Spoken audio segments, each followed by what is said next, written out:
Sweets రకరకాలుగా ఉంటాయి, రుచులు చాలా రుచులు ఉంటాయి. కానీ ఒక్క ఆదివారం ఆరాధన, మహాదేవుడైన ఆరాధన ఒక్క ఆదివారం రండి, ఎన్ని రుచులు ఉంటుందో ఇవన్నీ ఏం పనికిరావు.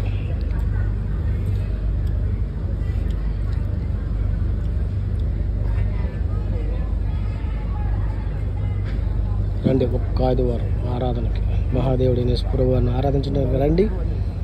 ఆయన రుచిని వివరించండి.